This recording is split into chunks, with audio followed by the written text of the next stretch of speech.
Hi guys, it's your girl TJ and welcome back to my YouTube channel. If you're new, hi, my name is TJ, and if you're a returning subscriber, thank you for always coming back to my channel. I still love you guys. I know I've not been consistent, but trust me, I'm working on that. Okay, on today's episode, we're going to talk about something very different. Yeah, I think this is the first time we'll be talking about this, but this is the beginning of that new era. So stay tuned. On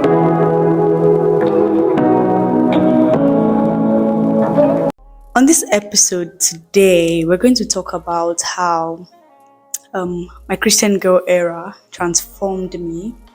Yeah, from what point I had to turn a new leaf. It's not like I've been wayward, but you know what I mean. From being a lukewarm Christian to being someone who is all out for Jesus. So we're going to talk about that. We're going to talk about the setbacks. We're going to talk about the challenges I've had. We're going to talk about the good times. We're going to talk about the people who have helped me. You get the practices that have helped me come this far, and yeah, it's basically that's it, and also how to help someone else who may need, you know, to be helped in that area. Earlier this year, I made a resolution. I'm really not into the whole New Year resolution thing, but I mean, I had to do that this year. But earlier this year, I made a resolution to take my prayer life seriously, to become more intimate with Jesus, and be a devout Christian girl. But it wasn't easy because January, February, I was still lukewarm. I don't even know if there's anything more than lukewarm, but yeah, I was still a lukewarm Christian. I wasn't really consistent with praying. I wasn't really consistent with studying the word. I don't even know if yeah, I think I used to study the word then. But yeah, I wasn't really consistent, and I knew it wasn't right. I knew it wasn't good, but I was at the point where I really did not even know, even if I wanted to change, I really did not even know how to go about that. And I found it difficult to confide in anyone. I don't even know if I had people to confide in, but I just didn't find it easy confiding in anyone. I just felt, God will help me, God will help me eventually. So I wasn't so serious with my New Year resolution earlier. But sometime in March, April, I had to take a shift. I had to be deliberate. I had to be intentional about it because, I mean, I don't know, things were actually working fine, but I knew something was still wrong somewhere. I knew for sure something was still wrong somewhere. So I had to change my way. I had to change my ways because it was not even nice again. So yeah, how did I do all of that? Before I tell you guys my Christian practices, the Christian practices that have helped me so far, I'm going to tell you the peak of my transformation. There's always a story now, the way Paul, or rather Saul, was converted to Paul. I don't think mine was that intense. No, I didn't go blind. No, I didn't die and wake up. But yeah, I mean, I'm dead in sin, right? So yeah, my transformation peak, be peak of transformation, anyone, was when, I don't know if I'm supposed to say this, but you guys are my family. So it was when I just got out of a relationship. That's that year, that period. So yeah, I just got out of a relationship, and it wasn't toxic. No, it wasn't. It was good. It was okay, but I just had to end it because, bro, like, I'm about to step into a new era, and me, I sha knew that this thing, he not gonna help. So I just had to, opt out, and it was sad, but I mean, God will, God will reward my breaking up shenanigans. I knew God was going to repay me. So yeah, I had to get out of that relationship to be able to do what I really wanted to do with God, to be able to build that intimacy with God. So yeah, I feel that was my peak of transformation. And since then, have things been okay? Yeah, things have actually been okay. I'm not saying my relationship was limiting me, but who knows in the spiritual realm. So yeah, I had to become more intimate with God, and I believed then that was the first step I had to take. Next, I'll be sharing my faith or the faith practices, more like the practices that have helped me so far. Yeah, the ones I had to learn, the ones I had to even unlearn, because not everything we think is godly is actually godly. Yeah. So first would be studying the word. See, studying the Bible. It's a lot. It's a lot because okay, I'm a Catholic. Yeah. So for Catholics here, we don't really read the Bible like okay, how do I put it? The way Pentecostals go to church with their notepads and then their Bible, then turn to the book of this, turn to the book of that. Mm-mm. The Catholic Church, we have daily missals, and the missals are curated according to the liturgical year. I really don't know if some of you understand this, but I mean, you could check it out. So, yeah, according to the liturgical year, from January to the end of the year. So, my dear, that's like my actual foundation. But I knew deep down that I had to actually study the word. Like, it's not just reading the Bible, it's not just knowing that there's a Bible. No, it's not just knowing where the books are. Then I don't even think I knew. I don't even think I knew exactly where all the books in the Bible were. Because open to the book of Obadiah, I'm like, okay, that's New or Old Testament. It was that bad. But now, I mean, I'm bad like that. So yeah, I had to study the word. How did I do this? That period, I was praying to God to help me know better how to study the word because I didn't know which book to start from. I knew there were books that spoke about the nature of God. I knew there were books that spoke about forgiveness, condemnation, and all of that. I knew there were books that spoke about wisdom. I knew there were books that spoke about love and all of that. But I didn't know, as a newbie, I didn't really know how to go about that until I stumbled upon BLC with Phoebe. I stumbled upon her page some time ago on Instagram and I was like, okay, this is actually an answered prayer because she specializes in that. She just generates monthly Bible study plans for people and then shares it for free. You don't even need to send her a DM or anything. You just go to her site and then see if, okay, for the month of November, we're going to be studying the book of this and this. For the month of December, we're going to be studying. So this is December, and then December, we started with the book of Luke, yeah, but not the entire book of Luke. Then there's a little bit of Isaiah, Corinthians, and Matthew, I think. So yeah, she helps that with that, and it's really good. I mean, I had to give her my remark. So yeah, she helps with that, and it's really helpful. Um, then another thing was filtering the kind of things I listen to. You see me, I don't really have a particular genre. I listen to every kind of song that I find interesting. So for someone like me,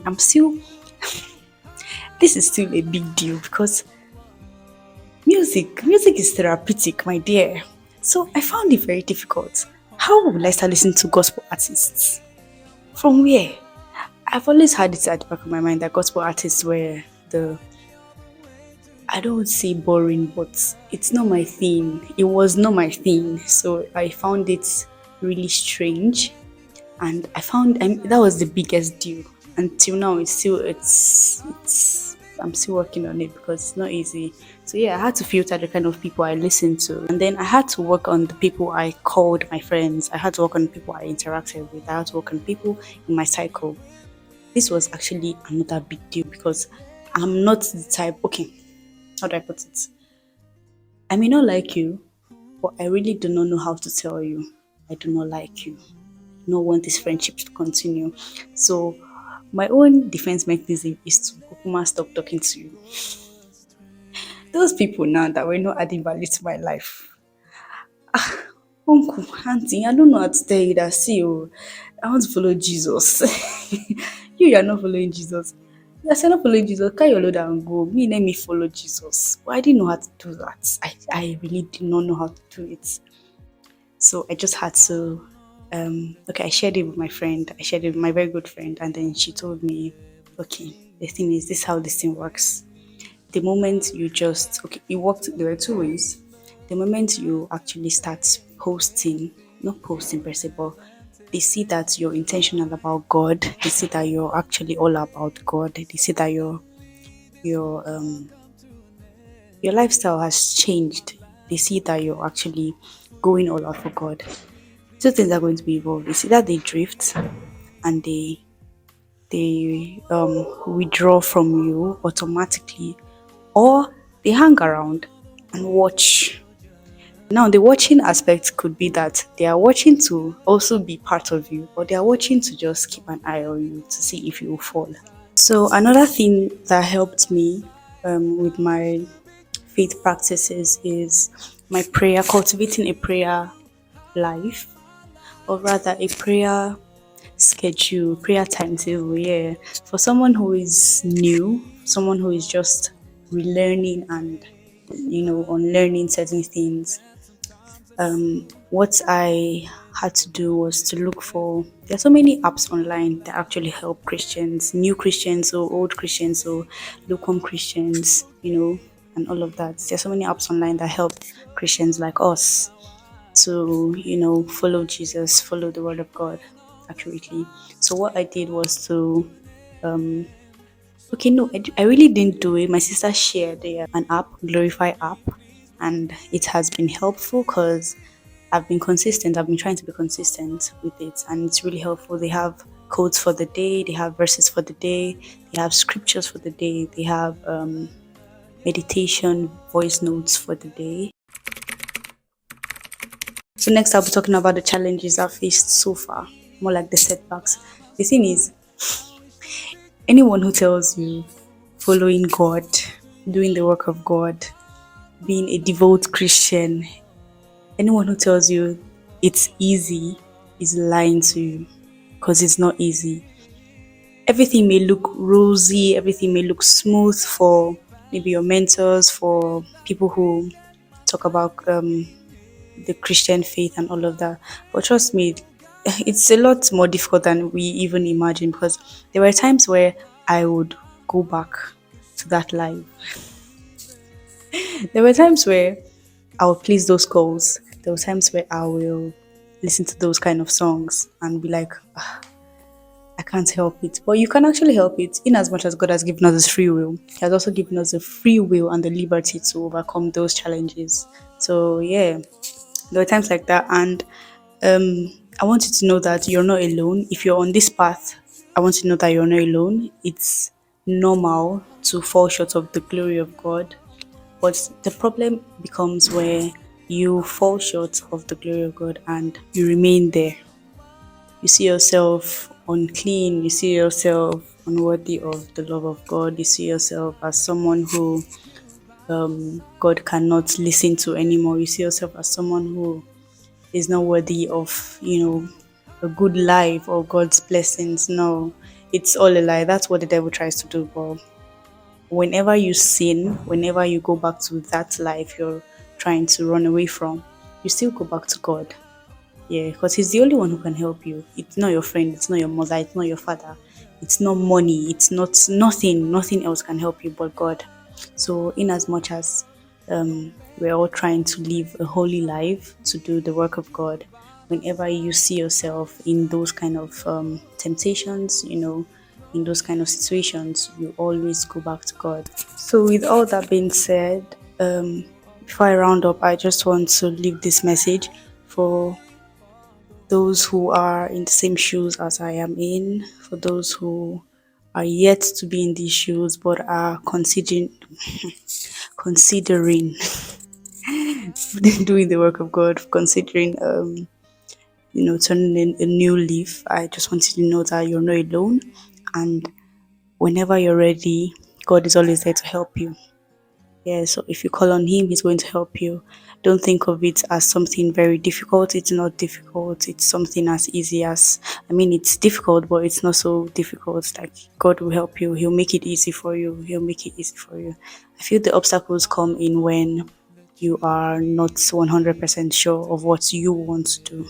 Yeah, so if you're sure that you do not want to live that life anymore, if you're sure that you want to do the work of God, if you're sure that you want to follow Him now, just know that He's always there to assist you, He's always there to direct you, and you can always reach out to me. I'm going to willingly help you in any little way I can. So yeah, just just have a reflection of your life, and if you feel what you're doing now and if you feel the life you're living now is good, who am I? If you feel you want to turn a new leaf, God is always there to help you.